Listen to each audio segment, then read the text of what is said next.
Sorry about that, everybody. I kind of wanted to go live much sooner, like 1-ish. However, um, some stuff happened with technical difficulties. I'm not going to go into the specifics because you guys don't need to know all that stuff. But suffice it to say, I am here, and as you can see, I have a whole lot of buffalo nickels. Um, I tried to figure out a way to get my webcam to zoom. Supposedly, there's an app that allows me to control it while I am using it for the live streams, in order to be able to zoom in on things and zoom back out again. However, I would have to minimize my laptop in order to do that, and I will not minimize my laptop. Minimize the control of the YouTube video, so I wouldn't be able to see comments as easy. I don't think I need a better setup. I really do. Here's some of the stuff I went through. I pulled aside a bunch of what could have potentially been silver out of uh, out of those world coins that my dad gave me, and there was only one so far that I've gone through that actually was. It's this Mexico uh, peso from like 1961 or something. But I mean, that's cool. It's a small percentage of silver, but it's still silver. And there was a bunch of other Mexican coins in there. Uh, this one I kind of like because it's got the Quetzalcoatl face on it. And then I think there was a really cool 50 peseta right there. There's a really cool 50 peseta coin. Gorgeous looking. And then, if I remember right, there was a Swiss coin in there, but I don't see it at the moment. All I see is the Portugal pesetas and the Mexico pesos. I must have put the. Oh, I must have put the. Oh no, wait. Here's the 50 centavos. Um, República Portuguesa. Nope, that's another Portugal. Pesetas, centavos.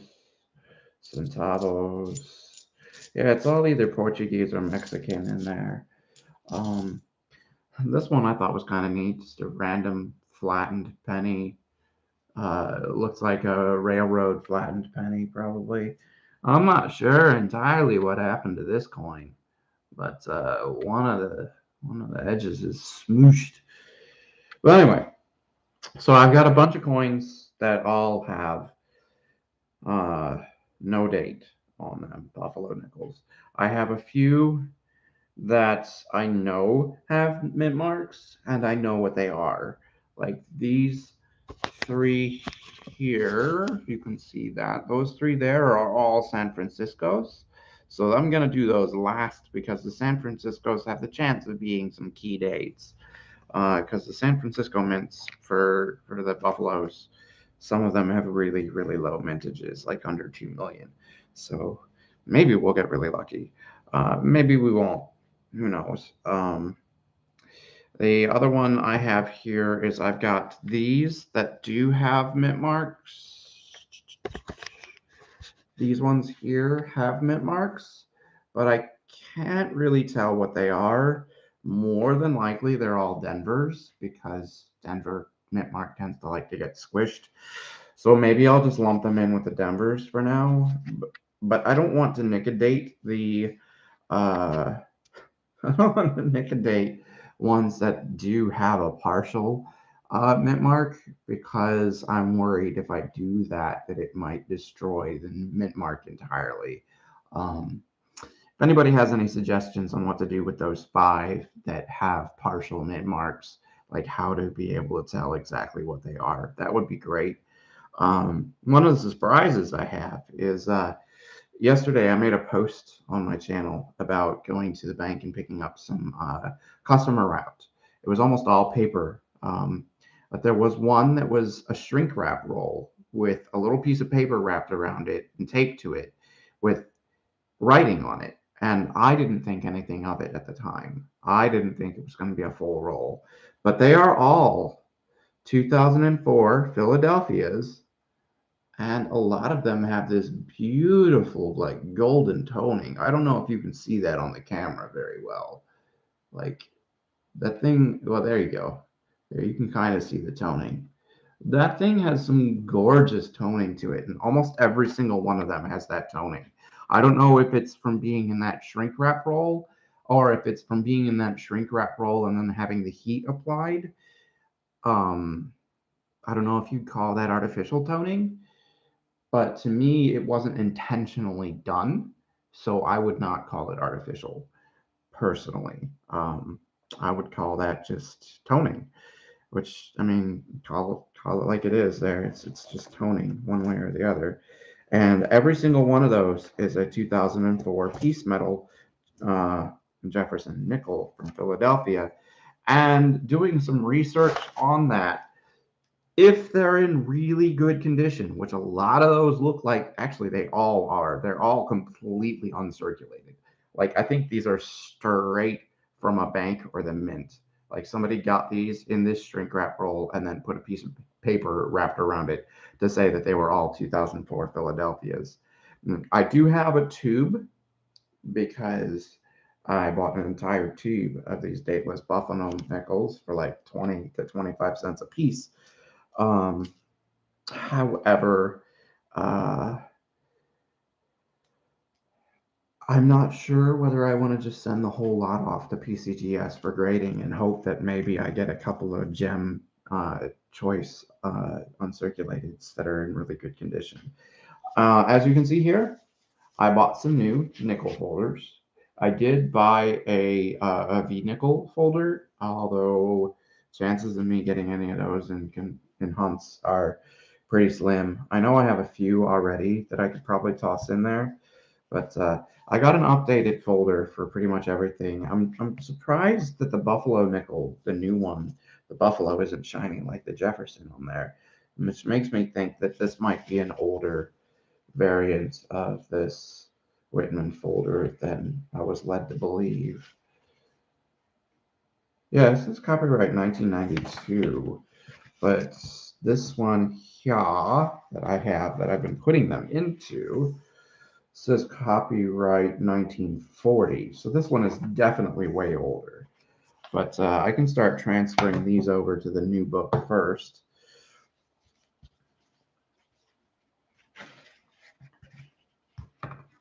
So we got a 1913 raised ground. That one was a nic-a-date. I'm expecting there to be at least a few slot fillers in this just because of the sheer volume. I'm not expecting any key dates, although it would be cool if I did get some. I'm not expecting them.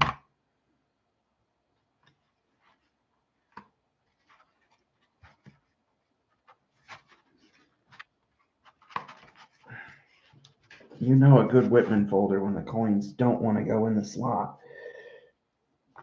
So I guess this is a brand new Whitman folder after all. Because this folder, I like the nickels just slid right in.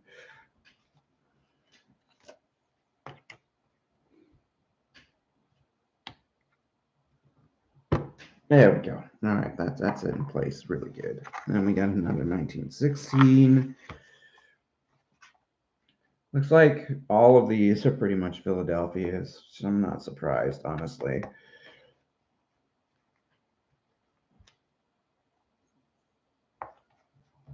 Come on now.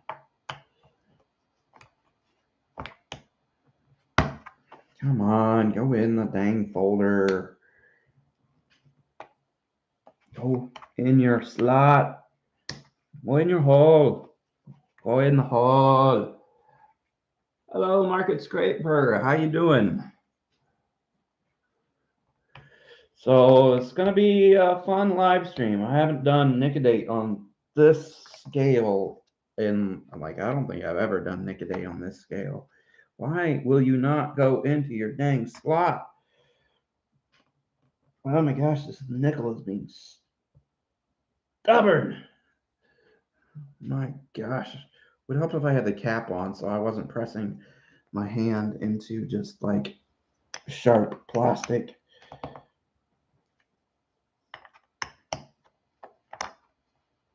So, if you weren't around for the beginning of the live stream, yesterday when I went to go do some of my chores, I at the like very last second I got to the bank with like a few minutes to spare before they closed, and I asked if they had any customer wrap rolls.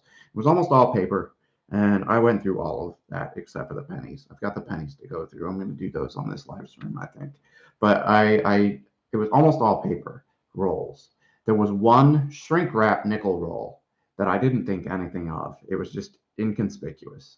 And it had a little piece of paper wrapped around it, which should have been a dead giveaway that it was something and not just random coins.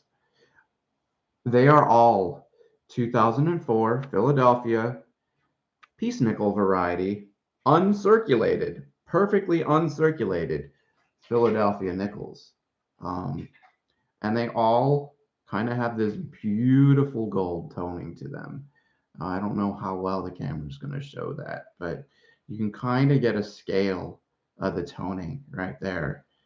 I don't know if it's from being in those shrink wrap rolls or if it's from being in the shrink wrap roll and then having the heat gun applied to it to shrink the shrink wrap roll. But I mean, those have not been circulated at all. And I mean, they are in absolutely gorgeous condition. And I'm probably going to toss them into this tube and send it off to PCGS as a bulk grading just to see if I can't get one that might be a 67 or a 68 or even maybe some DDOs in there. Because the 2004 Philadelphia has that DDO. And with that toning, and the grade that all these were probably going to get, if there is a 2004 Philadelphia piece nickel DDO in there, it is going to be highly desirable to pretty much anybody, and I could probably set my own price on it. Obviously, if there are more than one of them, I want to save one for myself, probably the best graded one. But I'm highly tempted to just do a bulk grading on those and tell them, look, if there's any varieties, attribute them and charge me for it. But I want I want all these graded, and if they're less than, I don't know, less than like a 65, don't put them in flips or don't hold. Well, you know what? I might as well just get the whole lot full holdered.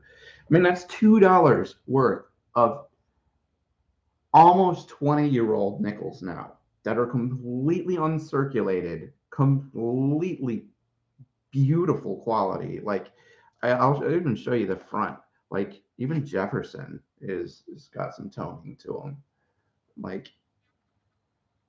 that is gorgeous. You can see the strike quality on all of that. Like that is just, my God, those are in incredible condition. Somebody inherited these and turned them into the bank, and that's the best find I have had so far. That is the best find so far on the customer wrap rolls I've had. And I almost didn't take the plastic wrap roll because I thought plastic wrap rolls can come from Brinks and the like. And I am so glad that I did not let them talk me out of it, because that right there is possibly the find of a lifetime. I know it's not silver or anything precious metal, but my God, even like the non-toned high grade ones are going for $200 to $300. Like 67s and 68s, if you're lucky enough to get one that grades that high, they're going for a good chunk of change.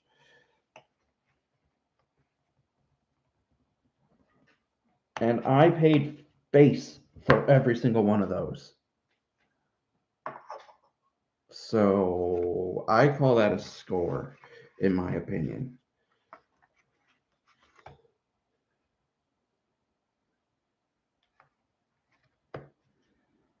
My personal and professional opinion, I would definitely call that a score. I did go through a bunch of the world coins that Dad gave me, trying to see any potential silver that was in there, and there were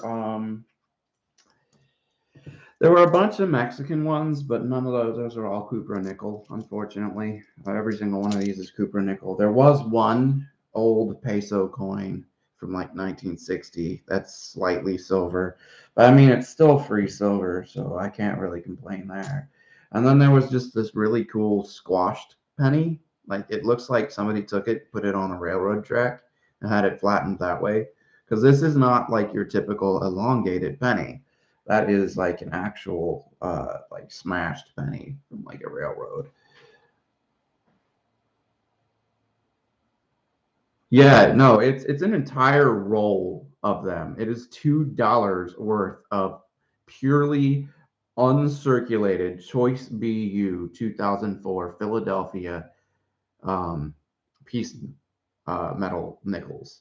Like, I when I realized what it was, I kind of freaked out a little bit. Like, and then I found out that there were errors involved, and it just like that just made the freak out even heavier. Like, come on, man. Who finds this kind of thing just randomly turned into their bank? Like, come on. If any of those grade a 67 or 68, I will have made some bank on that roll. Granted, I'm probably going to be spending some bank getting it all graded, but um, to be able to populate the census with some really good quality 2004 Philadelphia nickels this far into their run, like, you can't find that many of those in circulation, let alone ones in that shape or toned. Like, just the combination of the toning, the quality, it's just I can't believe that somebody was just sitting on these.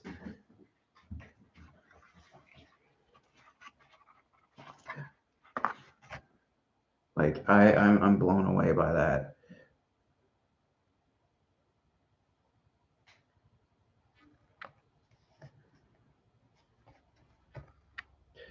I This is the little piece of paper that was wrapped around it, by the way. You can't really read it anymore because I kind of tore it a little bit, but I mean, it said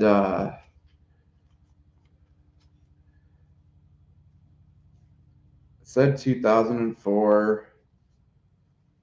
I got a new, like, I don't even know where this person could have even gotten that in a shrink wrap roll of just nothing but 2004s. Like, I'm so confused where that could have come from. Like, I hardly ever see shrink wrap rolls.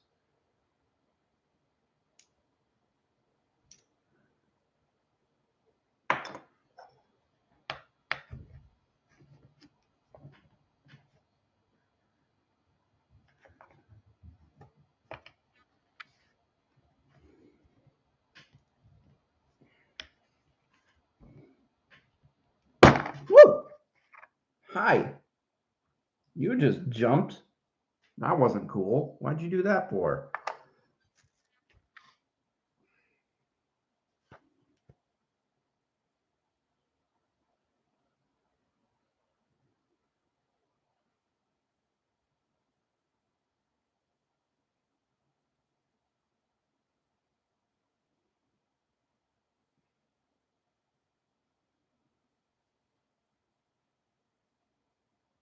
Sorry, I'm responding to a message real quick.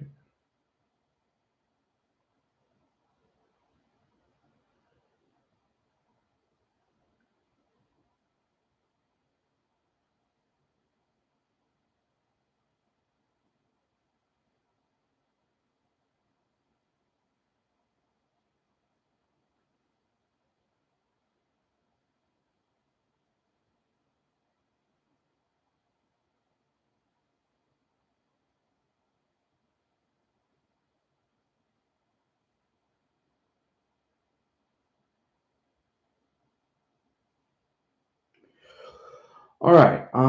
Well, I'm trying to get these into the darn folder. It's gonna be a pain in the butt, apparently, or pain in the hat.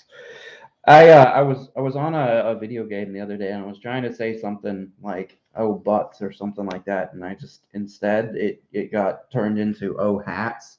So now instead of saying the word "butt" in a sentence where it doesn't belong, I just say the word "hat" because it just I don't know.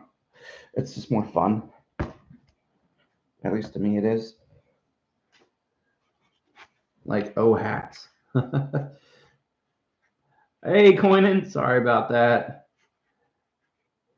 I've been a little busy lately. I'll try to pop by your live stream when I get a chance. I'm working tonight, unfortunately, so I don't know if I'm gonna be able to today. But you did say that your live streams go for some time.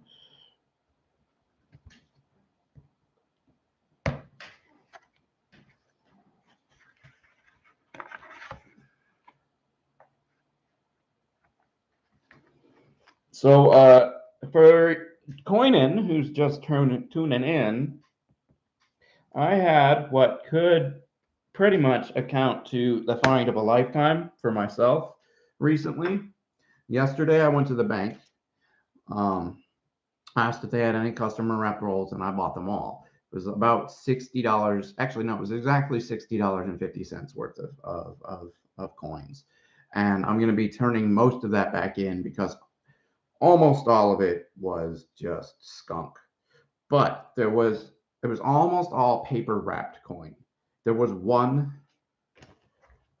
shrink wrap tube of nickels, one roll of nickels in a shrink wrap.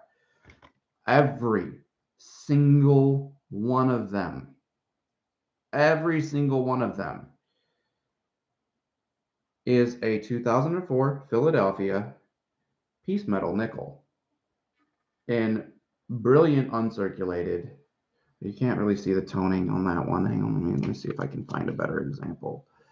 You can't really see the toning very well on the camera, but they're all BU and they all have this gorgeous gold toning to them. I don't you can kind of see it a little bit there. But these have been sitting since 2004 in somebody's collection, I think. Take it easy, Market Scraper.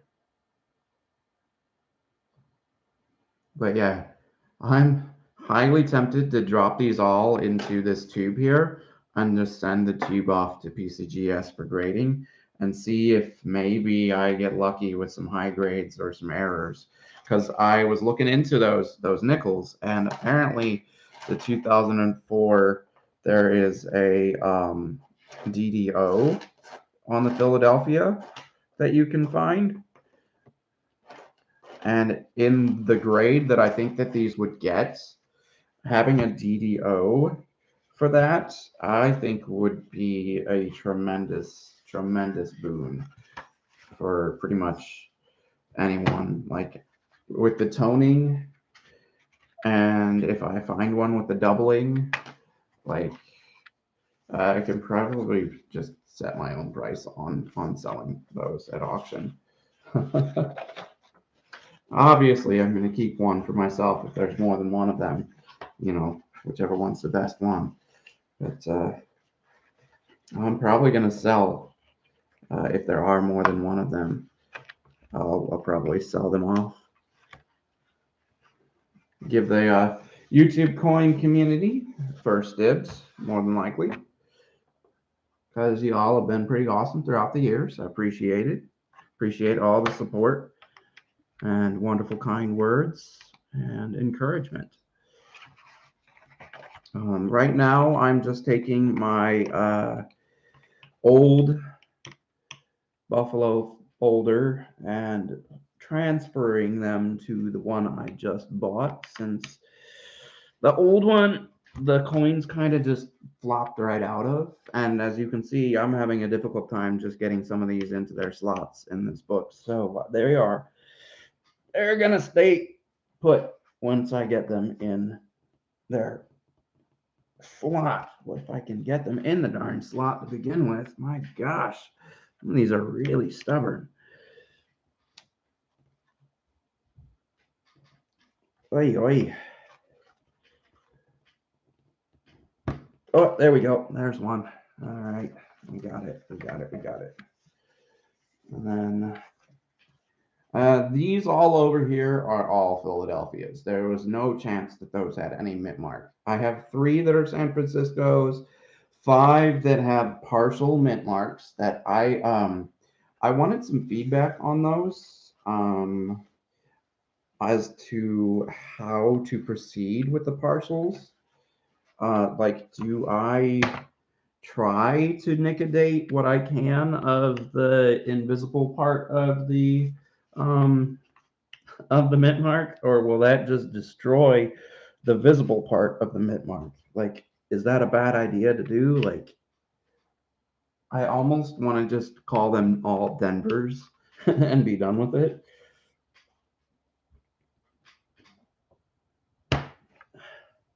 Because of, I mean, Denver mint mark does tend to like to get squashed. So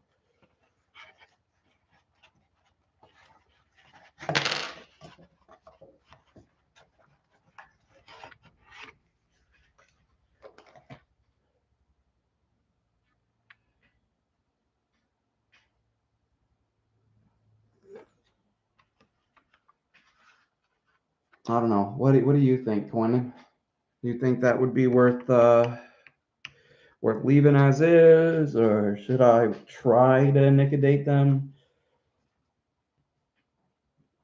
and see if I can reveal the rest of the mint mark? Because I can tell that they have some partials. It's just trying to figure out which one they are is going to be the pain in the hat.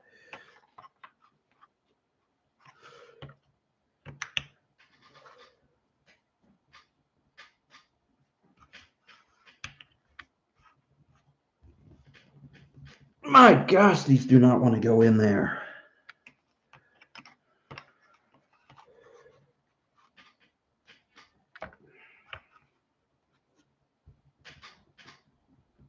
Ah, good grief. I am on Eastern time zone.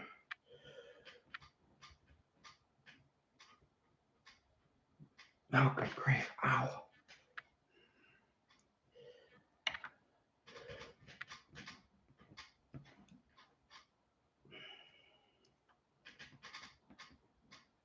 Oh, God grief, that nickel was stubborn. Ow. Whew. All right.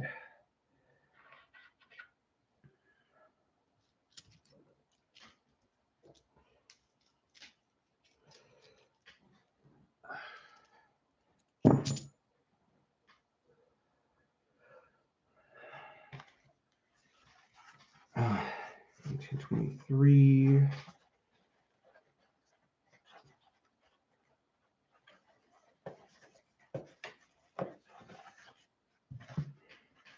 I should have just done all this transferring off camera.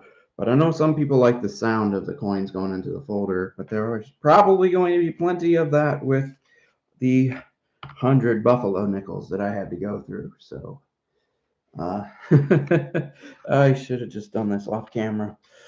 Oh well, too late now.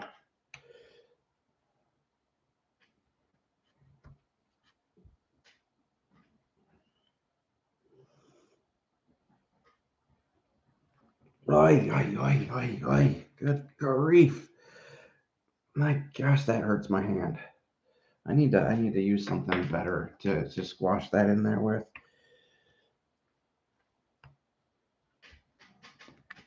Ah, ooh, that is all squishy. That just kind of squashed itself. I was not expecting that bottle to squash itself. I was expecting it to flatten the nickel into its position. Nope, that bottle's squashing itself too. All right, fine. Apparently, just little squishy bottles.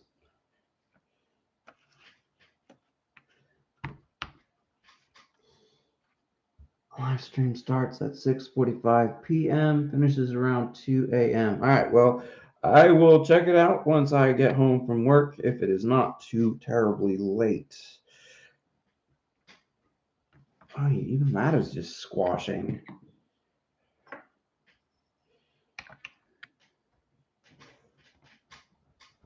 Man, come on.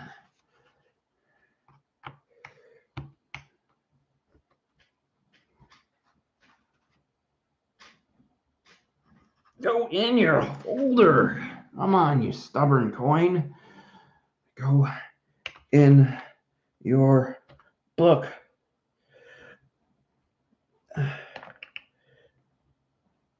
Go in your slot. God grief. I'll have to figure out something less damaging if I have any key dates in those San Franciscos that I pulled aside.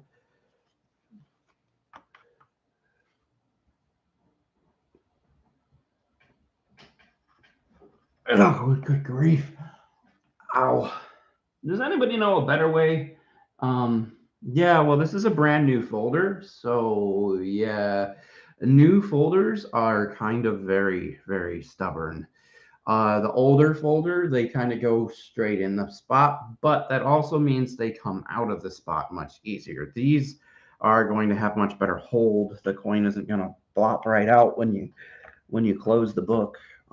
Like I have one of my nickels is actually held in one of the books with tape. That's how bad it is. So yeah, the older books tend to have a little bit more give than they should, especially if they have been used and reused and reused, depending on how many different collectors have had them. Like that Buffalo nickel there book says copyright 1940, which is like 2 years after they stopped making the Buffalo nickels. So yeah, no, it doesn't come with a tool to use, unfortunately. It says place the coin with one edge tipped into the hole. Press the high edge downward and toward the lowered edge slantwise. Feel the snap. It's locked in. But I mean,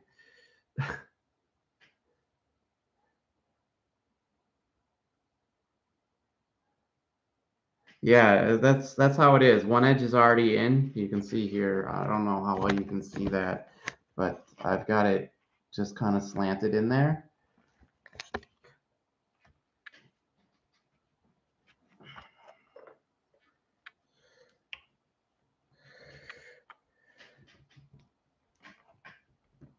My gosh, that last edge just does not want to flatten down. No, it isn't. It isn't easy to put them in. How you doing, Philip? So for those of you just tuning in, I had what's basically going to come out to the find of a lifetime yesterday. I went to my bank after most of my errands were done, and then I came straight home, and I didn't think anything about it. Lately, I've been getting some customer wrapped rolls from the new credit union, and it's pretty much all just paper rolls. Most of them are solid color from another credit union in another state. Um, However, while most of them were paper and they were all skunks, I have not gone through the pennies yet. Um, have not gone through the pennies yet. There was one singular. There was one shrink wrap roll. If I can find the shrink wrap wrapper, I don't even know where that went anymore. But there was one shrink wrap roll of nickels. One shrink wrap $2 roll of nickels, and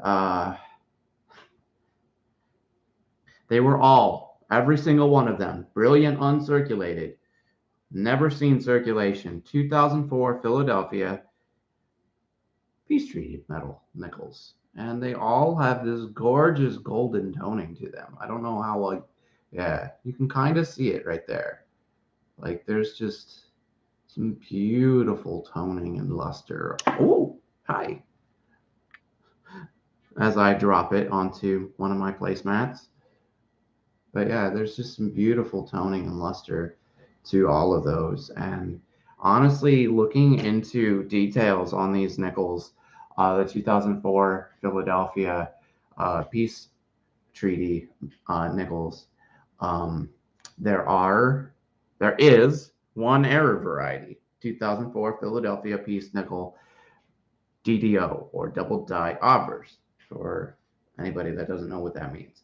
And that just is going to be something for me to either look for or to just throw it all into this tube and do a bulk submission to PCGS and hope for some really good grades, because I saw the 67s and 68s were going from anywhere from $200 to $300. And if I can get a high grade DDO in there that's also toned, I can pretty much set my own price for what I want to sell it for at auction, as long as I have one to keep for myself.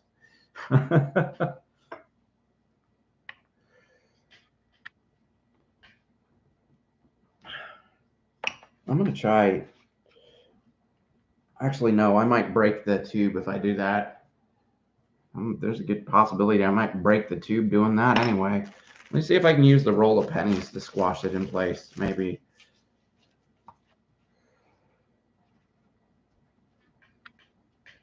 No, that's just breaking the roll of pennies. Good grief.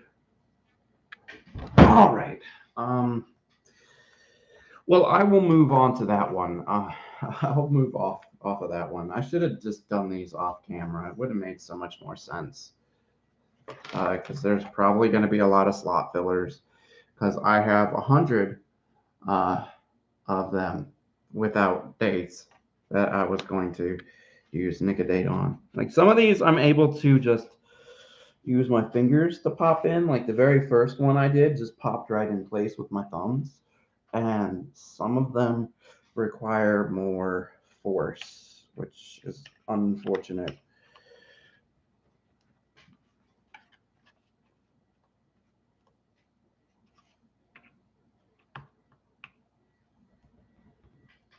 But it should not be this difficult to get coins into a folder. Oh my gosh. Okay, well, I traded one side for the other just now. All right, that one is in and solid. Let's just try and reseat this one and give it another go and see if maybe it wasn't seated right. It seems like maybe it just wasn't seated right.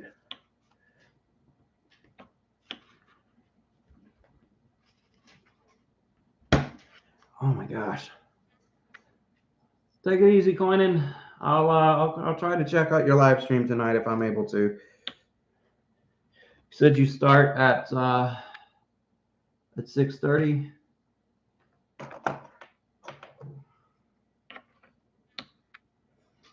I don't think my work starts till 8, so I could probably pop on in.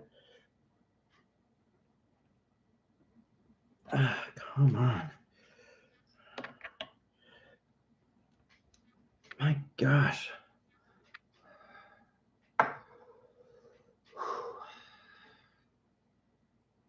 All right, well, I'm going to move on to this 1924.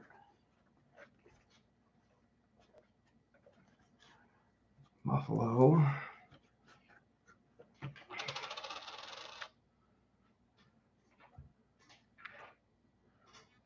So many nickels.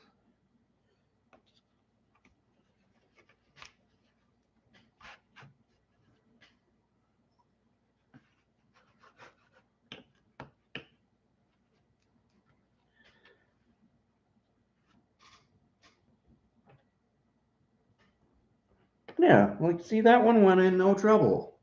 Like, why is this one giving me trouble? Why is this just one 1923 nickel giving me more trouble than all the rest of these? 1923 is just like, aha, have fun.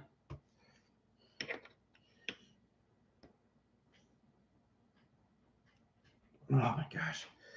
You are giving me so much trouble, Mr. 1923 nickel.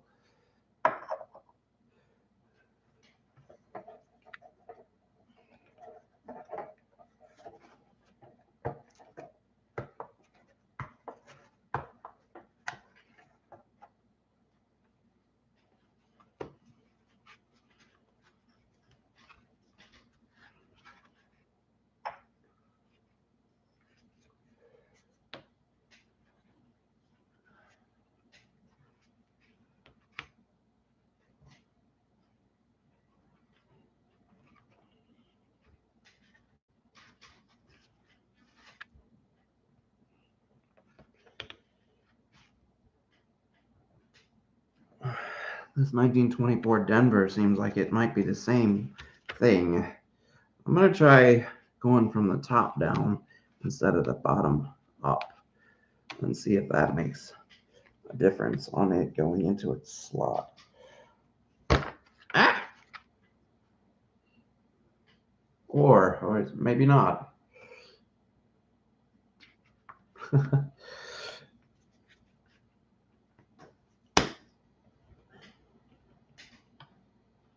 Right, well, after I get these two in, I think I'm just going to stop transferring for now and just do that off camera. And I'll just use this book and that book to figure out what slots need filling and what I've got for what I did not already have.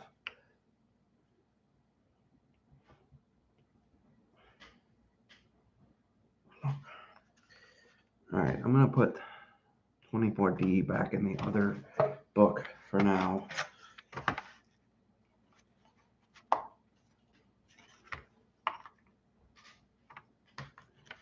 And then I'm going to put the 23 back in the other book for now as well, so that I'm not just wasting time struggling with those, because those two are just not cooperating whatsoever. And as long as they're in a slot, I know that I have them, so that's good.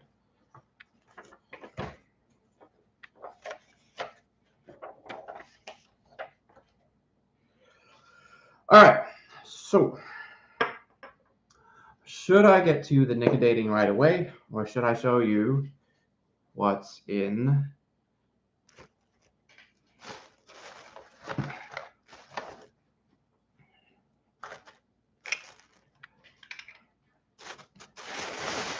here? Should I show you what's in here first? What do you think? Bag of mystery. And a couple of not so mystery because I've got them in my hand. But they're mystery to you because you haven't seen them yet. All sorts of interesting stuff in here that I picked up recently for fairly cheap. I was just taking a look through the junk bin at my local shop. I was going to try to get some more dateless buffaloes, but I think I have more than enough as is right now. I think 100 is probably way too many for one stream, honestly. But it's a bag of odds and ends. You want the mystery? All right, let's give you the mystery. Alexa, mute yourself until I tell you to unmute yourself.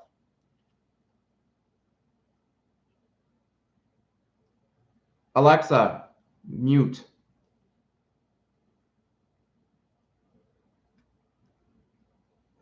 So one cool token I got in a lot of the mystery stuff is this right here. It says food is, or does it say food and fun? It says food and fun. I don't know how well you can read that. Food and fun. It's an old school Burger King token. I think that was good for like one free Whopper back in the day, if I remember right.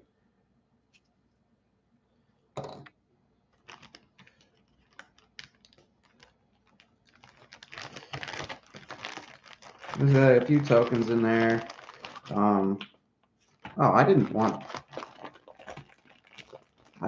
these. I told him not to sell these. Oh well. I told him I didn't want these, and I told him that they shouldn't be in the junk bin, but I guess he put them in my stuff anyway. It's a random person's rabies vaccination tag. I'm not going to show you the details because it's got a phone number on it.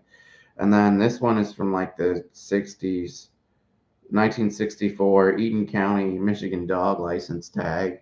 Like, I don't know what those were doing in there, but I did not want those. And I told them that I don't think anybody else is going to want those. So, whatever.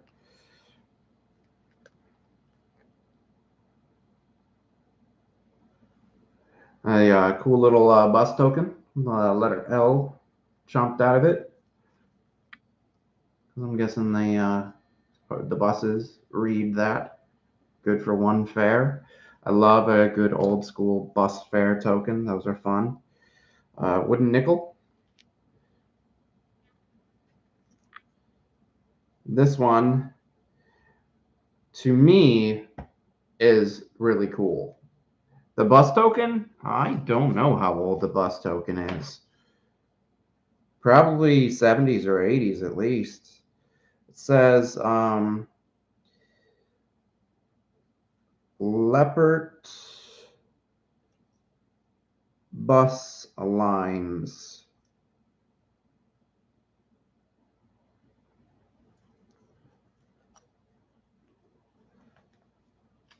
Let's see if there's anything on the back. Good for one fare. It does not tell you how old it is, but I don't even know what the Leopard bus line is. I'll have to do some research on that. So I got a couple of wooden nickels. They don't want to stick to my gloves. Got a couple of wooden nickels that are kind of cool. This one is from Michigan as well. Genuine wooden nickel, good for one regular Kewpie. So I don't know where Kewpie Burger is, or if they'd even still honor this, but it's Weston's Kewpie sandwich. Never heard of a Kewpie sandwich place before, so that's kind of cool. Yeah, the bus tokens are really cool. I like those. They're fun. And then there's this particular wooden nickel stood out more for me. It's a cool little wooden nickel. But the thing that stood out the most for me was that it was from a drive-in movie theater. Teats Drive-In celebrates Imlay City's centennial, 1870 to 1970. Imlay City, Michigan. Good for 5 cents in trade. 1970 wooden nickel for 5 cents at a drive-in theater in Imlay City, Michigan. I thought that was kind of awesome. So I really, really like drive-in theaters. So. Another one of the Michigan sesquicentennial tokens. I already have one of these, but I thought this one was really cool because it's still got like the Meyer backing, which I think is kind of neat. The sesquicentennial was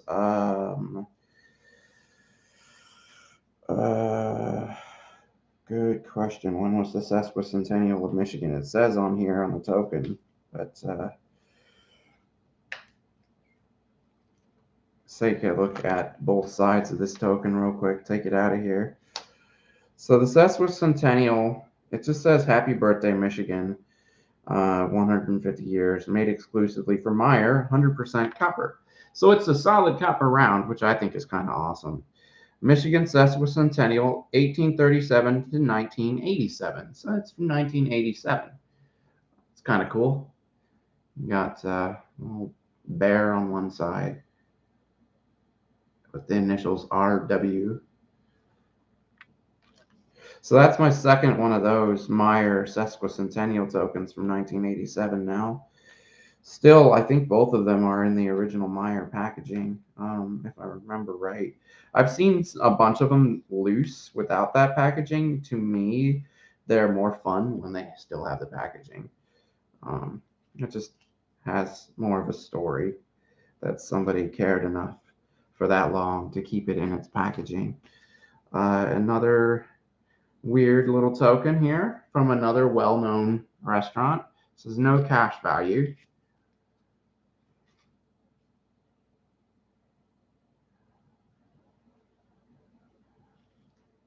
Those of you who know, you can tell what that logo is right there. That's Dairy Queen.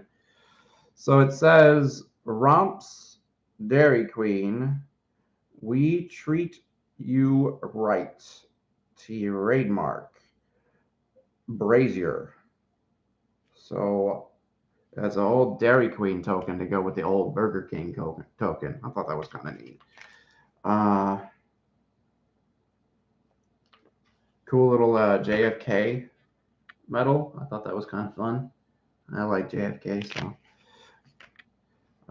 There's a bunch of other really cool stuff in here. I'll save that for last, because that's probably magnetic. I never actually tested that with the magnet, though, to find out whether or not it was magnetic. All sorts of weird little odds and ends in here.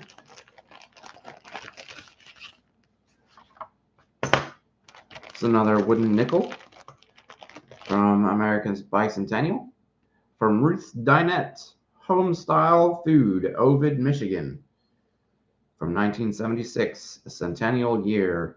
Wooden nickel, United States of America. I like old wooden nickels, like contemporary wooden nickels. Those are fun.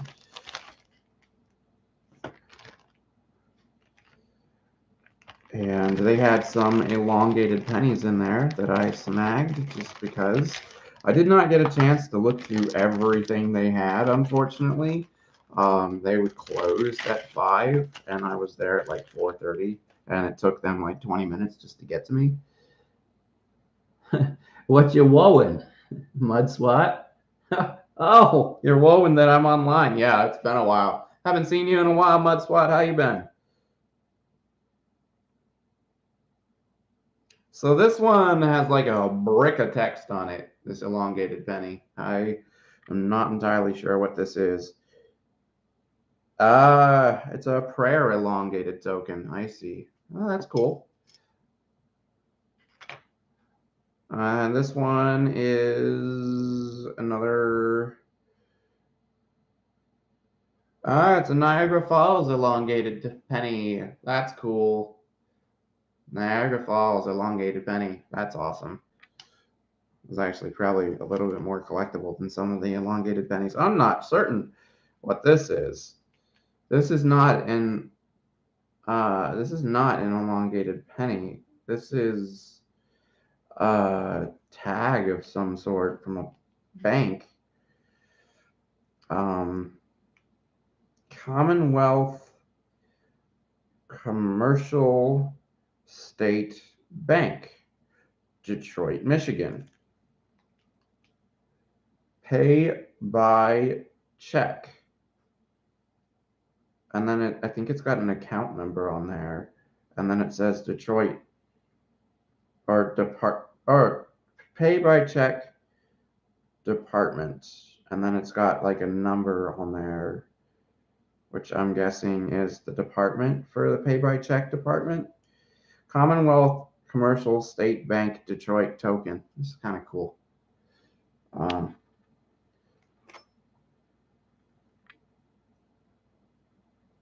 This thing has been in the ground, clearly.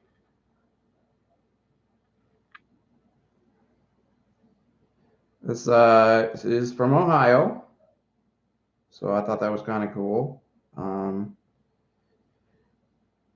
The 20th Century Heating and Ventilating Company from Akron, Ohio. It's a little token from a business in Ohio. And this has clearly been dug out of the ground, because that is not normal wear and tear on a token like that. That looks like dirt still stuck to it. So it says 20th century trademark. I thought that was kind of cool. I got a few casino tokens, cool little odds and ends. I'll go into those here. Although really oddly enough, this appears to be Michigan State Police evidence bag that this one is held in, which I think is kind of funny.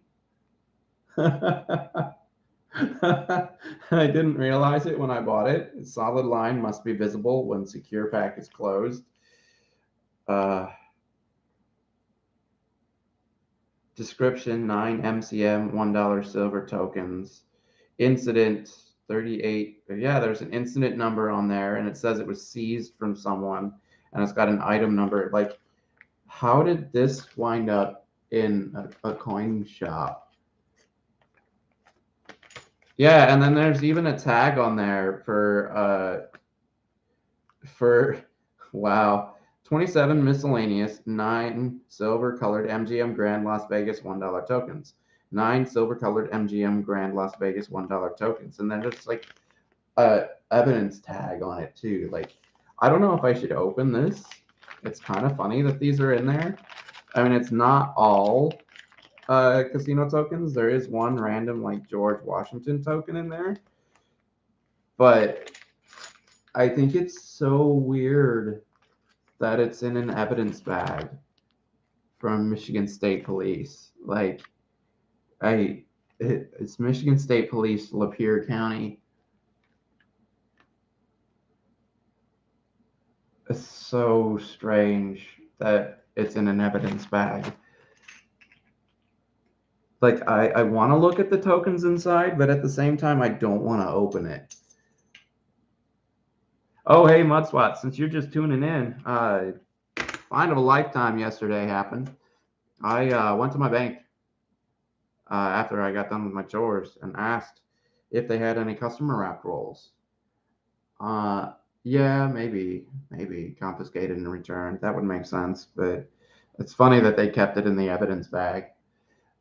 You know, you know what it is? I bet you they had it in their pockets when they were arrested for like drunk driving or drunk in public or something like that. And then it was put into an evidence bag so that they could get it back when they got back out of the drunk tank. And then they just never took it out of the evidence bag.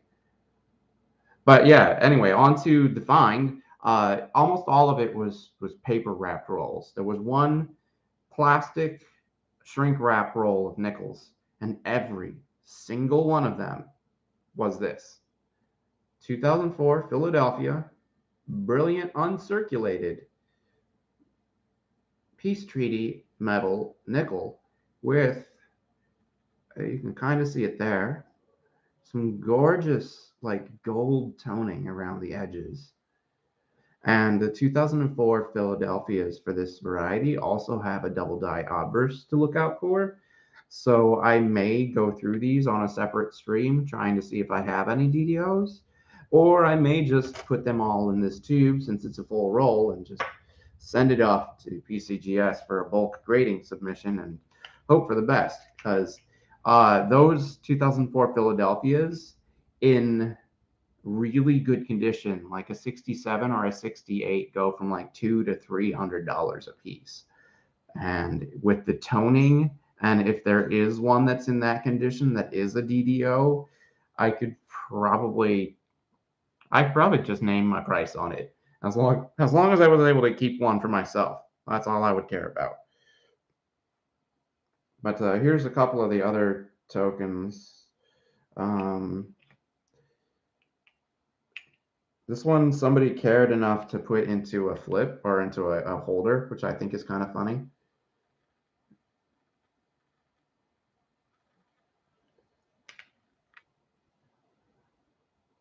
It's from 1988. $1 gaming token. Acceptable only at Tropicana Hotel, Las Vegas. So it's the Tropicana Hotel in Las Vegas. Somebody apparently liked that place so much that they put it into a holder, which I think is kind of cool. So here's one from Sahara Hotel and Casino from Las Vegas. These little Las Vegas metal tokens are so cool. Like, they have such a story to them, so much more than the little plastic casino tokens you get nowadays. And here's another $1 casino token, gaming token from uh, Trump Taj Mahal, Atlantic City, New Jersey. So it's not a Las Vegas one, but it's from the Taj Mahal Casino and Resort from 1990 in New Jersey. It just sadly has the Trump name associated with it. So I got two of these. Two of these. One of them, this one here, is still sealed. It says Michigan Bicentennial Medallion First Edition. So we saw the sexquicentennial, and now this is the bicentennial. First issue, official American Revolution Bicentennial Medallion from Michigan. So it's a 1776 medal from Michigan. It's from the Lincoln Mint Building, 1 South Wacker Drive, Chicago, Illinois, 60606. I don't know if they still exist or not, but it's a first issue of this uh, thing, which I think is kind of cool. But the token itself is really cool looking. You can't see the back, unfortunately. But I mean, I guess they opened one of them to see what they look like. This is really cool. I like it. Hey, zoom, show it, show it. Come on. Hey, show. Come on. Oh well, it's a Native American and what looks to be a pilgrim, both with a canoe nearby and a bunch of crops in the background. And it looks like they're both just harvesting crops. Just, show a nice little peaceful scene. I thought it was kind of cool that it was still in the original envelope, and the fact that there were two of them. I needed to get them both because I wanted the sealed one, but then I wanted to be able to take a look at it as well. So I got the one that they opened. Um, and then there is another bus fare token, which I love these little bus fare tokens. They're so cool. Like, I actually have one myself that I found in Chicago area when I was living there. I still have it somewhere. I have a New York City bus fare token as well. Bus fare tokens are just so cool. This one is really tiny though. I don't know if I'm going to be able to read what it says.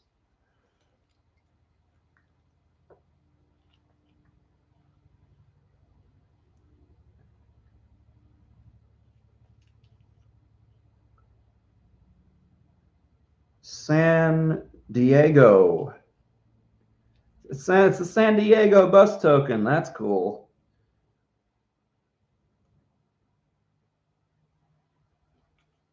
Man, that is teeny tiny.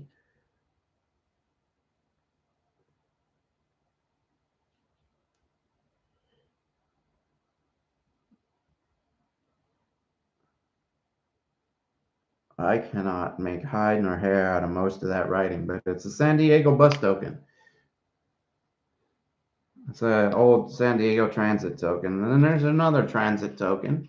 I love these old transit tokens. They're so cool. Some of them are actually worth quite a bit of money too, I think, if I remember right.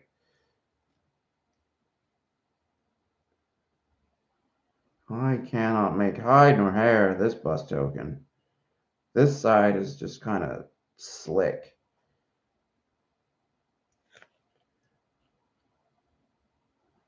Yeah, well, that's a bus token. I don't know where that one's from. I can't. I'd need to use my microscope to figure that one out, I think. One of the other cool things I saw was this little replica proof quarter. It's made to look like an actual proof quarter. You can see that. It's got the frosting and everything. Looks just like a quarter, right? The bowl of water is for all of these dateless buffalo nickels that I'm going to be doing some nickedating on to try to fill some slots and maybe find some key dates. Because there were 3 San Franciscos that I could pull aside from the 100 dateless buffaloes that I purchased. Um, but yeah, that's what the bowl of water is for. Hide nor hair. It's a new one for me. Yeah, it's a really old saying. So this is a 50 United States, one nation. So this is basically a coin for the movement to try to get DC to become a state. Um, Liberty, 51st state proof. Washington, D.C., 1791, 2007, E pluribus unum. So that's from 2007. Somebody made these trying to encourage people to make Washington, D.C. its own state. Honestly, I personally feel like we should just relocate our capital more central to. Oh, nice, nice. Do love 1913s. Finished your Buffalo album. Nice. Buffalo album, but there's nothing incredibly valuably rare in the Buffaloes, which is what I like about it. And if you really don't care about it and you just want to fill the slots, you can buy a bunch, like I did, of dateless ones and just nic-a-date them to fill slots until you get ones that you did not have to nic-a-date. I really would love to see that 1913 Type 1 in VF. That'd be so cool. This I'm not sure what they squashed for this, but I don't think that's so. I think this is a steel penny. I think somebody took a steel penny and put it through a. Actually, that's exactly what this is, isn't it? This is a squished steel penny. That's what this is. It has to be, right? It's a squished steel penny. It's my first one I've ever seen in person.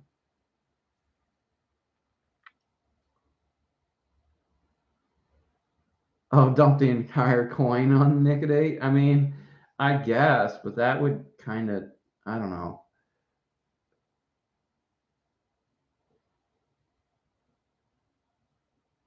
Yeah, Type One nickels, they're really cool. That's is that the Type One? Is that the one with the raised ground, the one that they stuck with, or is that the lowered ground, 1/4 ounce rounds?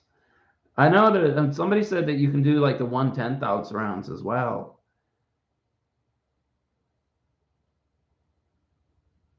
But let's see what this squished steel scent is.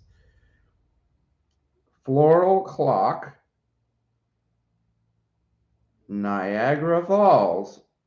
So it's another Niagara Falls squished token, but this one is a steel penny, which I think is kind of cool. So I have two Niagara Falls squished pennies, which I think is kind of cool.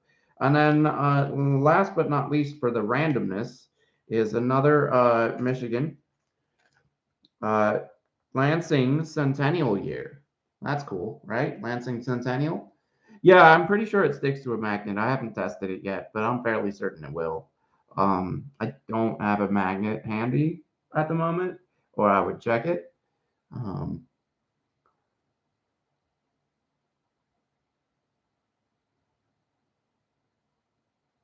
yeah, that's what I was thinking. So this is a Lansing Centennial Year, good for 50 cents in trade. So it's a trade token. At stores or redeemable at banks in Lansing or East Lansing, Michigan through June 17th of 1959. So this was good for 50 cents in trade anywhere in Lansing in 1959 for the centennial year, which I think is really cool. It says souvenir money on it. And then it has on the front, it has the Commonwealth of Michigan. Proud of the past, confident of the future. 1859 to 1959, Lansing Centennial, and then Michigan. So that's really cool. But in here are these, and I'm curious about these because when I was looking at this package, I took a look at what these are, and they say California Gold Rush on them. So I don't know if maybe they're like not very pure gold, but I got pretty much this entire pack of random stuff for about $20. And I don't know what these are. You can see they're very, very tiny. But it says on them, they're an octagonal in shape. It says 1/2 on them. So it's like a half a gram, I think. It says California gold on it. Although they are, yeah, I don't think they're purity because they're kind of spotty looking. Yeah, probably replica Cali gold if I had to guess, but I thought it was kind of cool, so I'm gonna look to see if it says copy on it somewhere.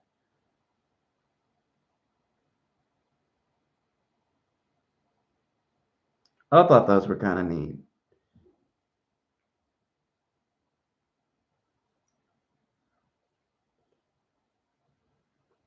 It says 1850 something or other. I do not see the word copy or replica on there anywhere though. So, I mean, maybe it's like a contemporary replica, like before they were required by law to put copy on them. No, I mean, if they are, I mean, if it is real California gold, it's not a very high carat. But I mean, it says it's a half. It says 1/2 on there. So between the two of them, there's a gram of some sort of purity of gold, which I guarantee you, it's probably worth more than what I paid for them. So I mean, even just that is just kind of cool by itself. And then the other two things that y'all know I really like. No, I don't think they made them high carat now. But I mean, it was in their junk bin, so I mean, I wouldn't call gold junk, no matter what the carat. Really, honestly, unless it's like 2 cents worth of gold, in which case, meh, whatever.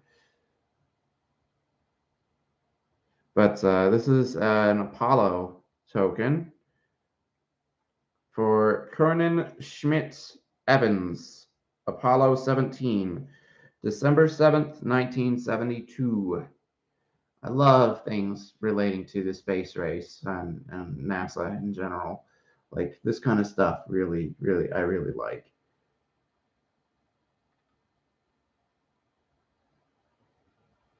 Yeah, no, yeah. I mean, it's entirely possible that it's like contact from something else that made the color happen or put the color on it. But that to me looked like tarnishing, and gold does not tarnish at that purity. So, I don't know what they are, but they're still cool. Yeah, yeah. No, I used to have an actual one of them way back when. I don't know what happened to it, but the back of this says Apollo on it, and then it's got the moon, which I really like these kind of things. Yeah, I mean it could be 9 carat. And then the coolest pickup that I think by far, um, I want to get this cross graded because this is in an old PCI holder. So take their grade with a grain of salt.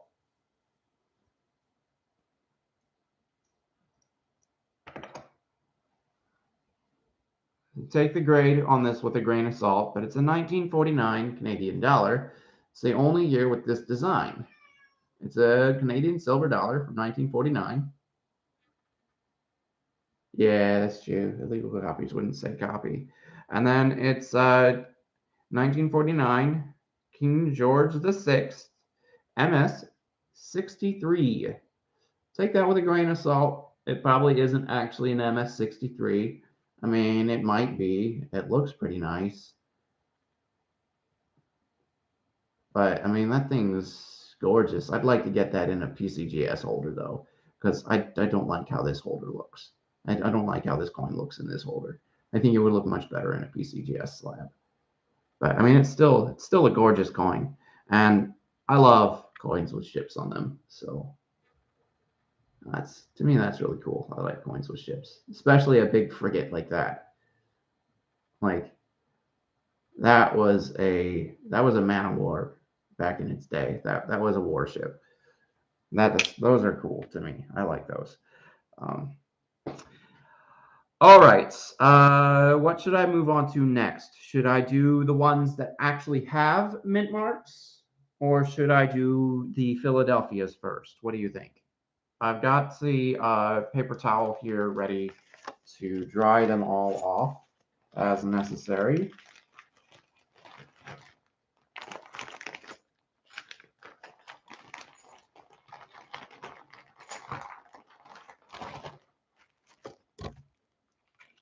I have 3 rolls of pennies that I have not gone through. Does anybody have any suggestions though? I had a question on one of the things I picked up. Um, not one of the things. I had a question on some of the nickels that I have in here. There were 5 with a partial mint mark.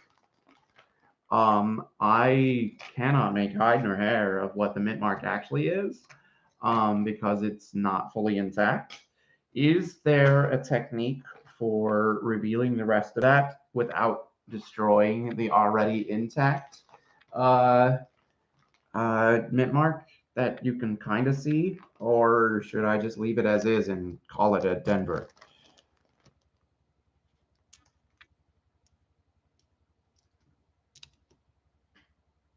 Because these 5 here have partial mint marks. Um, that looks like it could be a San Francisco because it kind of looks like a squashed S.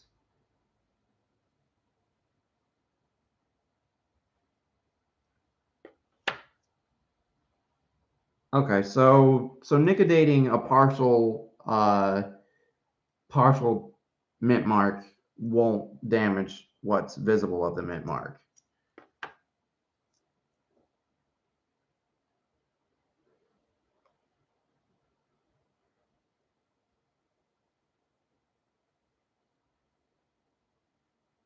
Yeah, I mean, these all pretty much have no numismatic value because there's no date. The only thing that can happen is if I reveal a key date with one of these, it goes up in price.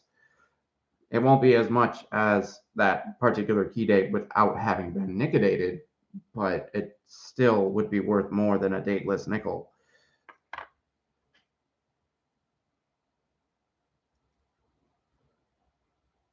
Yeah. So that's why the nic-a-date works. Okay, all right, that explains it. That's cool. All right, so I'm going to start with these partial mint marks first. I'm going to reveal the mint marks if I can. Um,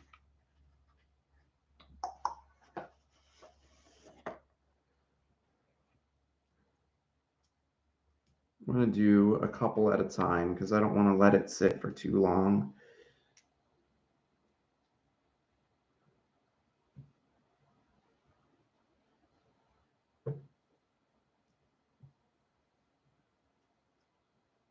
Yes, a nickel-dated key date is still worth more than a dateless key date. I kind of got the blob a little off on that.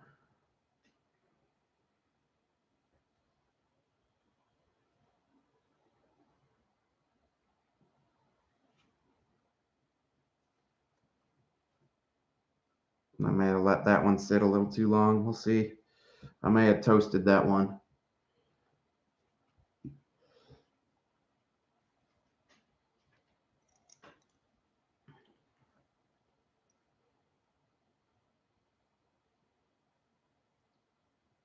So that appears to be a squashed Denver. So I'll put that over with the Denvers.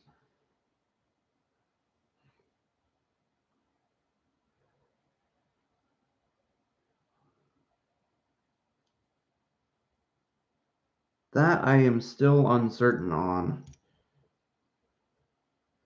You said you can see it through the dot?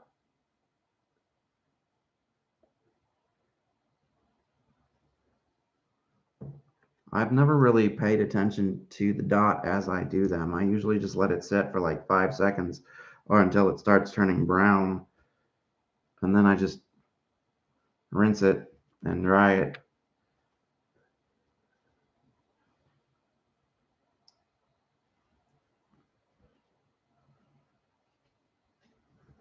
All right, let's see.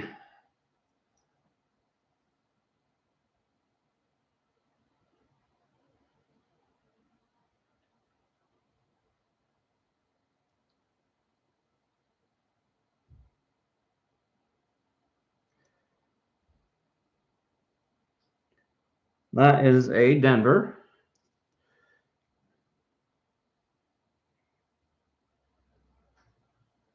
I'm pretty sure that's a San Francisco, but I can't see the mint mark anymore. I'm pretty sure I obliterated it, unfortunately.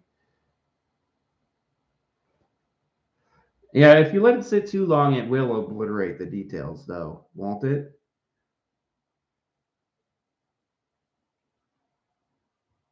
Or is it possible that another application might bring it back out again?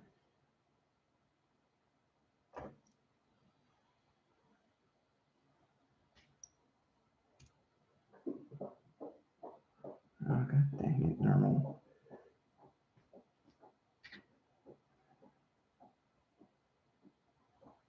Pretty sure yeah, that's true. I mean, that's true. All right, I'll give it another droplet.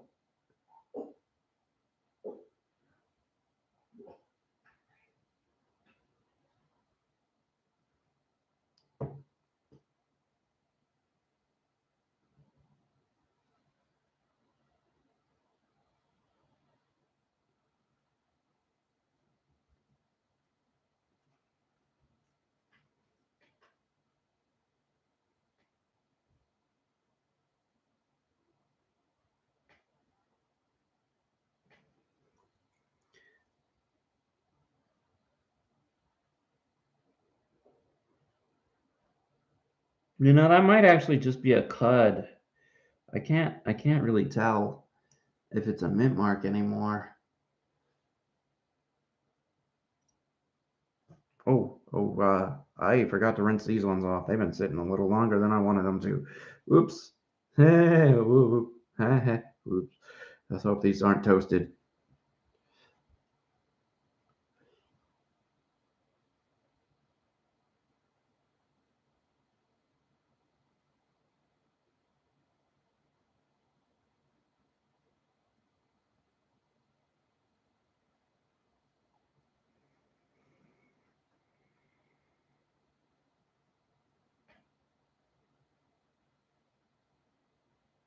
That's an S.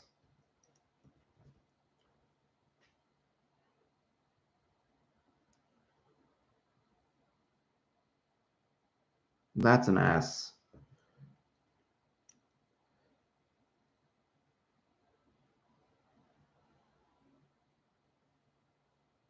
That I think is a Denver. All right. So I got more Denver than I have San Francisco. So I should probably do those first. I do have a whole lot of maybe have mint marks that have none whatsoever visible. Together they are SS.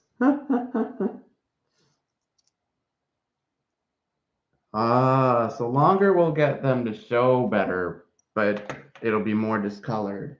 Normal, stop trying to eat plastic, you weirdo. Hey, stop it. That's not food. Hey. Plastic is not food. You have food. Go eat your food. Such a weird cat. My goodness.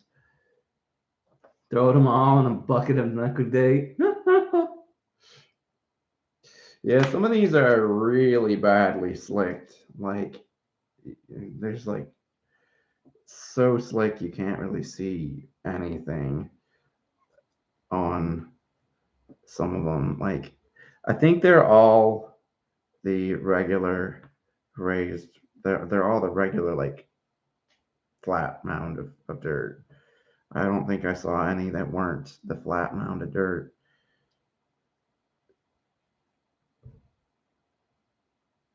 I'll do these maybe have mint mark ones first, and then I'll go to the ones with mint marks. Because the mint mark ones are going to be more fun, I feel. Especially those San Franciscos, because there could be a key date in there.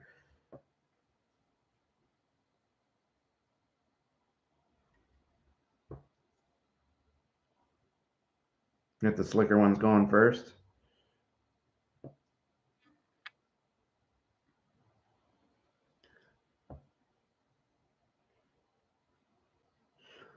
That's a solid strategy.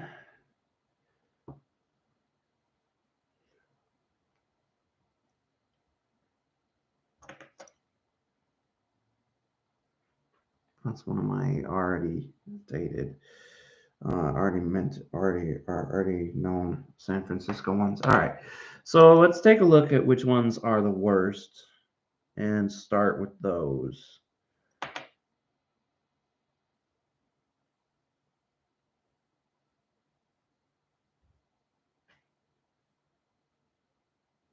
There's only one where the 5 cents is really, really badly slicked.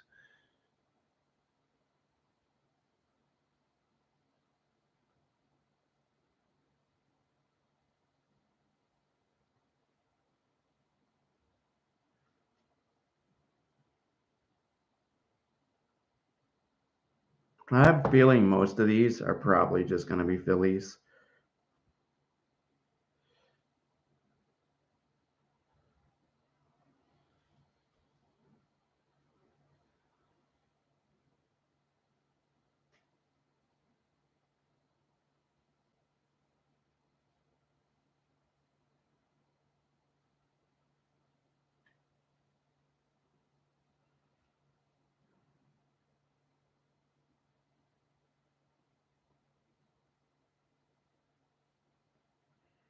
I may need to change the water here in a bit if it's getting too bogged down with nic-a-date in it.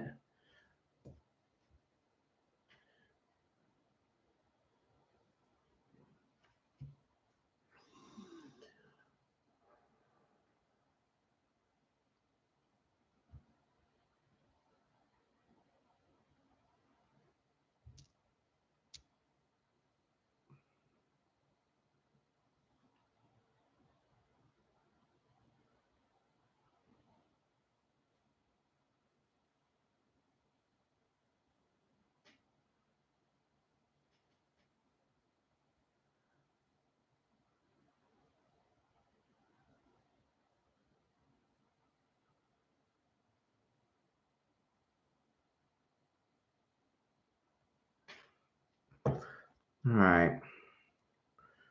Let's see what we can see on some of these, huh?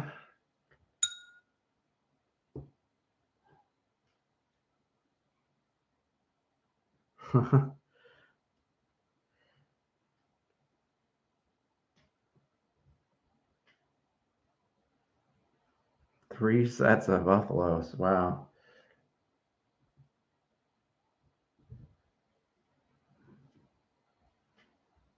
Oops. Kind of smeared that with my glove a little.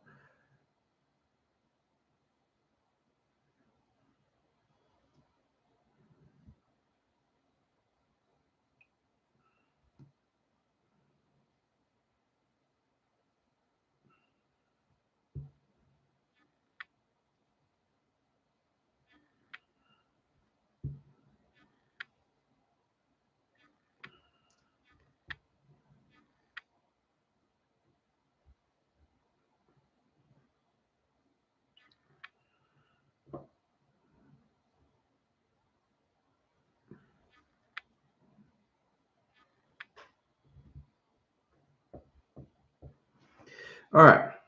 Those are all, I think, good. So let's take a look and see if any mint marks popped out of any of these. Nope. That one is pretty toasty.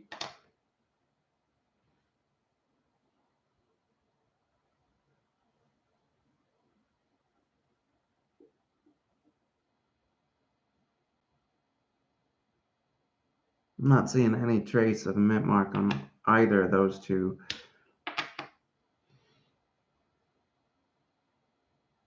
Not that one either. So it's probably most of these iffy ones are just going to be Phillies more than likely. But you know, it never hurts to check. Never hurts, especially if there's any kind of reasonable doubt.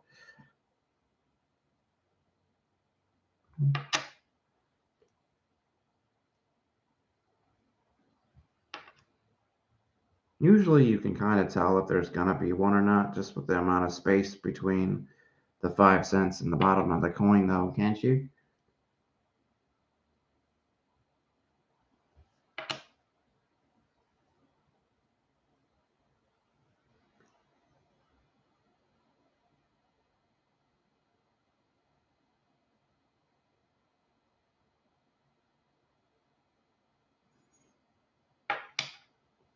Well, looks like pretty much every single one of these is a Philadelphia, as expected. But, you know, still fun. I have so many Phillies in there. It's probably going to be.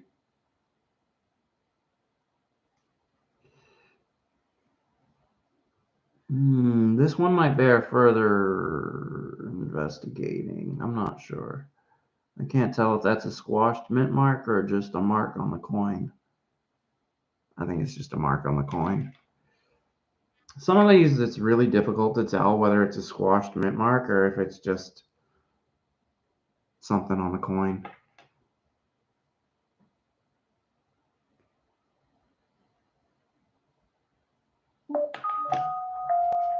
Whoop, sorry about that.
All right.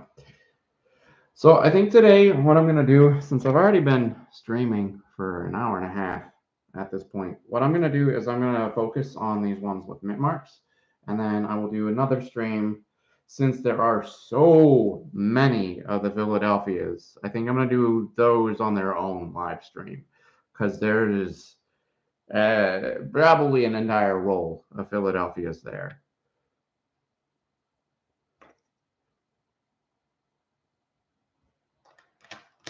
It would not surprise me if that was at least an entire roll of Philadelphias.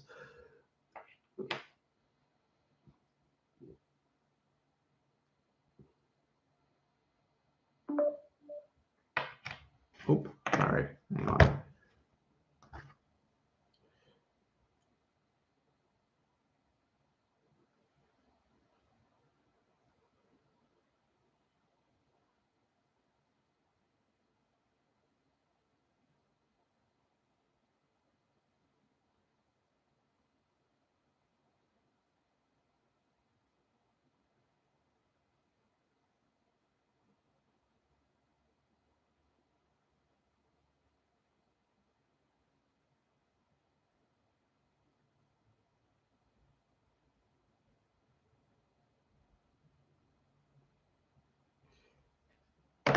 All right.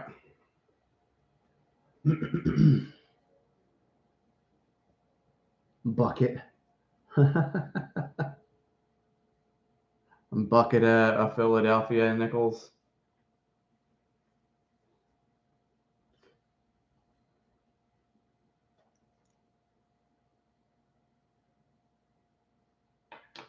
Yeah, that is just a whole bunch of Phillies.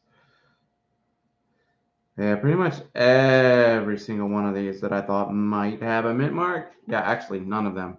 None of them had a mint mark, unfortunately. All right, so on to the Denvers first. That should be fun. Um, I should probably get a fresh paper towel for that, though. I'm not going to need either of those Jefferson nickel folders. So I can just toss this right here and nic-a-date the Denvers first.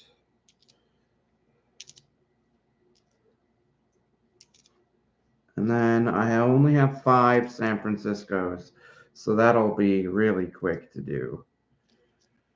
But if we can get some dates to pop out of these Denvers, that'd be cool. I noticed that the date is, for me, is at least much easier to reveal than the mint mark for some reason. Maybe it's just because so many times the mint mark is just squished into oblivion.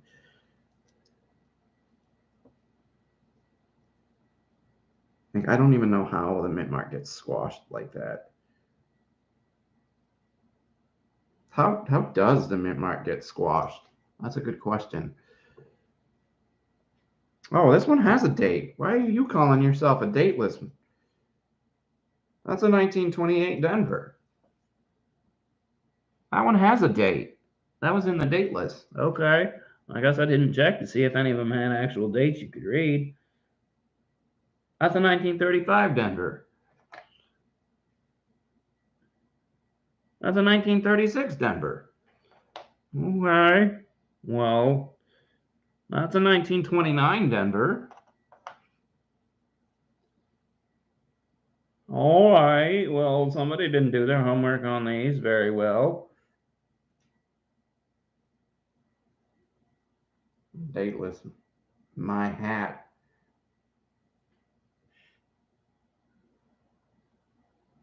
That one looks like a 35. I could be wrong.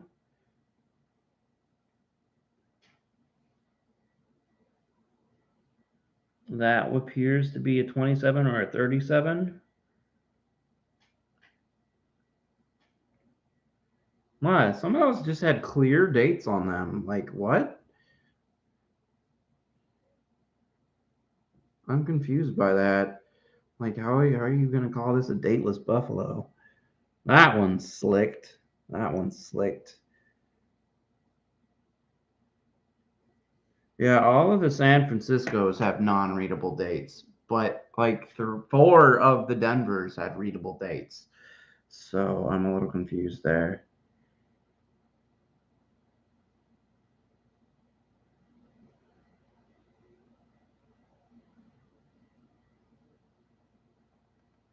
Whoop! My hand shook a little bit, and I applied a little bit more than I needed to on that nickel.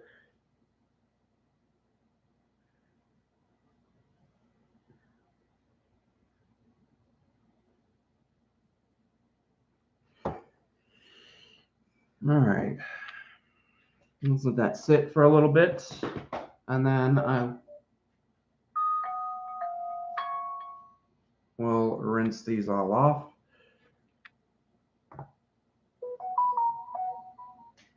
Sorry, I try to keep my phone silent for these, but I have a routine in place that makes my phone not silent.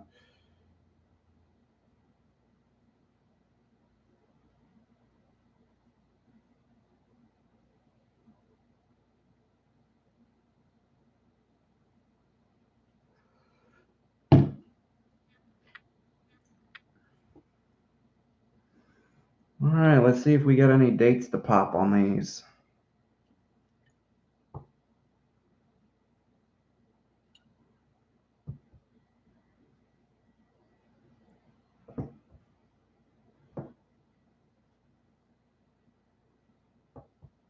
All right, they're nice and dry. Good to go. Man, that water is kind of nasty looking. All right, let's take a look. See if we got some dates. Oop, that one needs a little bit more. As does that one. As does that one. As does that one. Nope. Look like I did not let any of it sit long enough.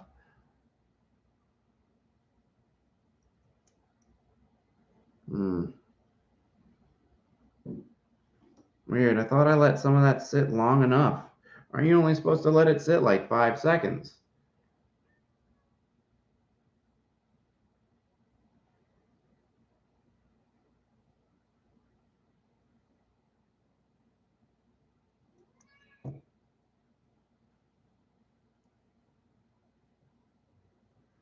All right. Well, I will start with just one and I will monitor it for a visible date.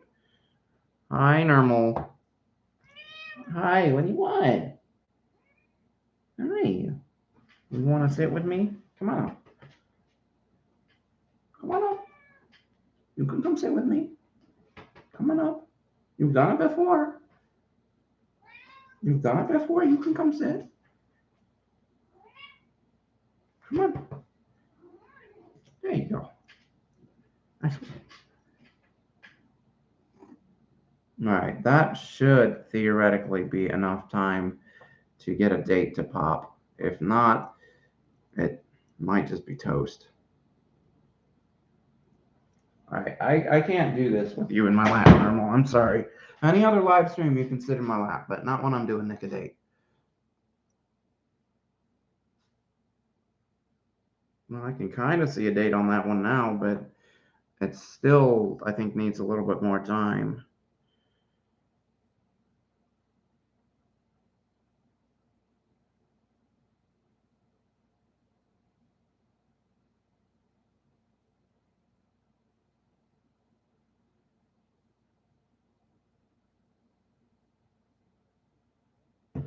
So there's a total of 8 of these Denvers. We'll see.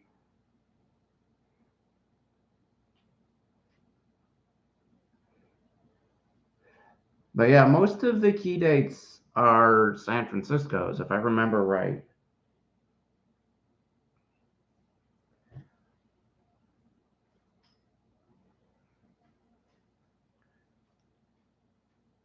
I can't even tell if there's a date visible through the nic-a-date or not. It's so dark.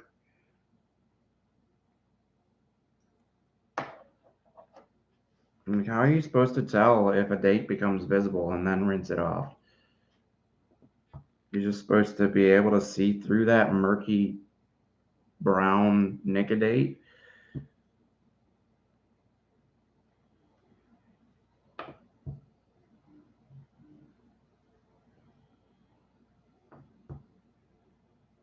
I think those sat long enough. Usually I don't have to let them sit this long to get a date to pop. So I think I'm gonna call these toasty Denvers if I don't get anything. It's gonna be unfortunate if nothing pops out of these Denvers, but I mean, sometimes there's nothing you can do to get a date to pop back out again.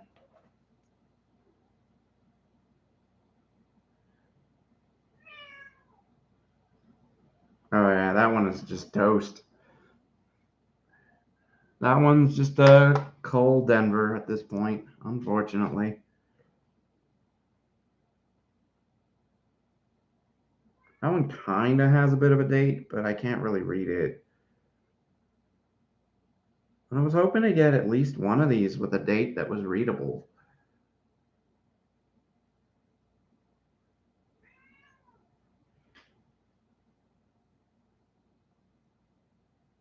I know, Normal. I know. You want to sit in my lap. I know, sweetheart. I know. I know. I know. I'm working with acid right now. You probably shouldn't be sitting in my lap.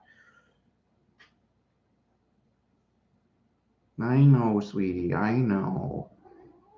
Oh, all right. You're just gonna sit in my lap anyway. Normal. I really can't have you in my lap right now. Come on. It's cute that you want to sit in my lap while I do the live stream.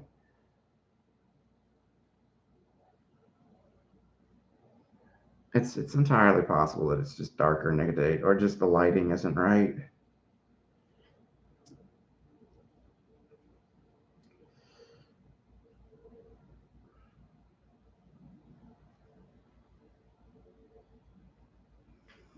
Yeah, I don't think any of these are gonna have.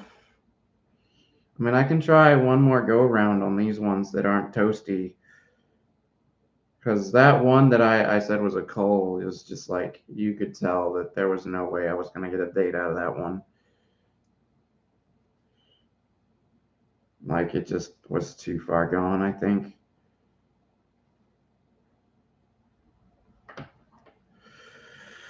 All right, let's give it one more go. Let it sit for about, what, 10 seconds a piece, I think.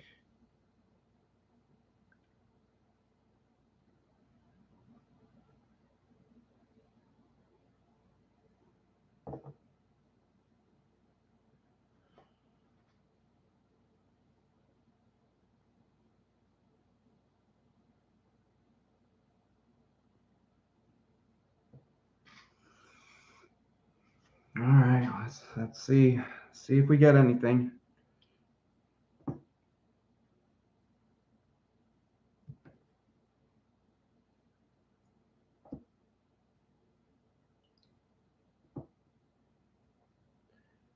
I've never had this bad of results with nic-a-date before. Usually it's easier for me to get dates to pop. I don't know what's going on. Maybe it's just older nic-a-date and I should get a fresh batch and it's just not as potent.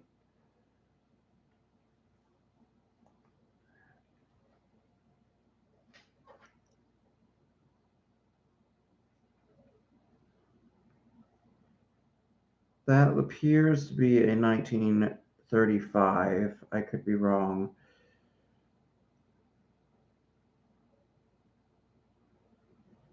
That looks like 1925, maybe? I don't know. I don't know, man. These just did not turn out anywhere what I was expecting it to, unfortunately. I was hoping for like at least one really clear date to pop on these Denvers. I mean, there's a 1917. That one's clear. 1917 Denver. I mean, there's one clear date, 1917 Denver. But I mean, the rest just kind of, I don't know. Maybe I'll revisit those. Um, maybe I'll revisit those with the Phillies. I don't know. Those are just toast, unfortunately. All right, let's hope for some better results with the San Franciscos.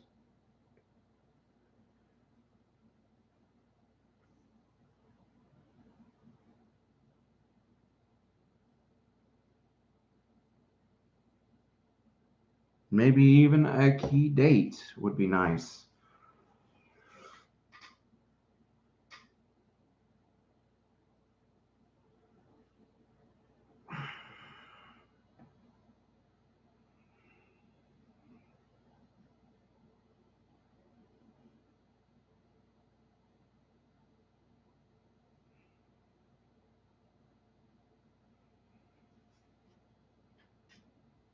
All right, I think that's been long enough.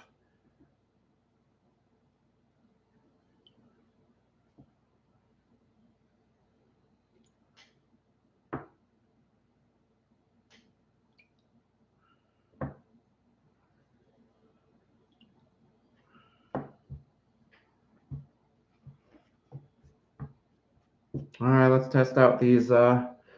Check out these San Frans real quick and see if anything popped.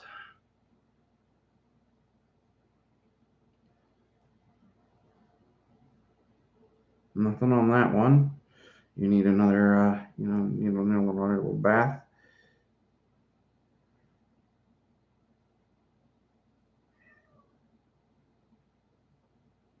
I think that might be a 13S.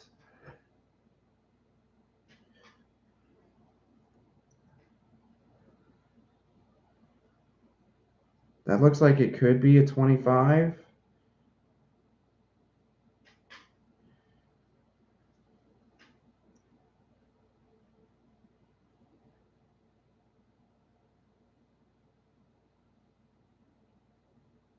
Oh, I can't see a date on any of those.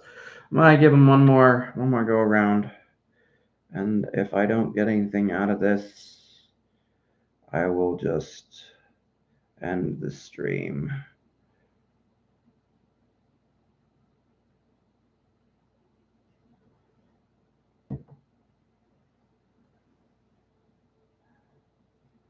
I'm not having much luck with the nic-a-date today, unfortunately. It could just be an older batch of nic-a-date.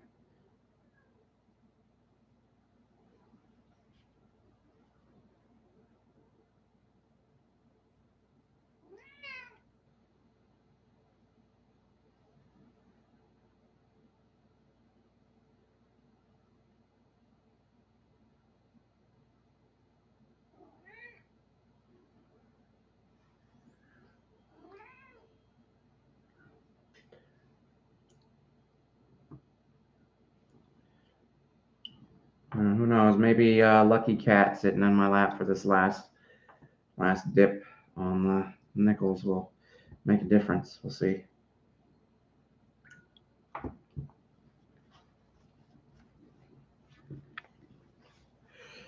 All right, take a look. See if there's anything revealed.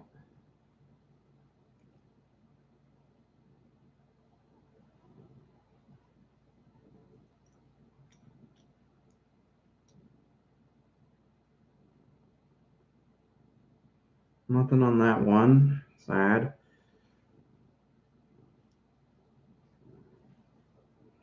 Normal. Not right now, sweetie. You're getting in the way.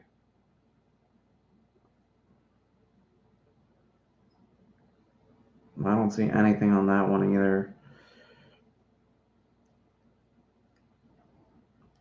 That looks like a 6 in the date on that one at the end, but I can't tell. Looks like maybe 26.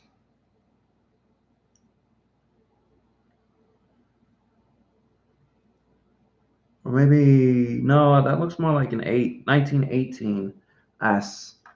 I don't know what a 1918 S is. 4.9 million. Still, it's not a small, not a large amount, but it's not a key date. And I cannot see any details on like any of these. That's a 1913 for sure, though. That is a 1913 S. Wait, that's a key date. 1913 S is a key date, and that.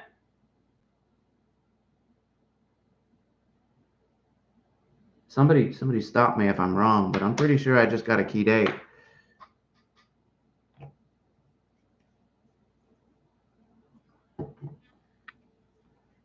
Like that, I can tell that that's a 3 at the end and a 1.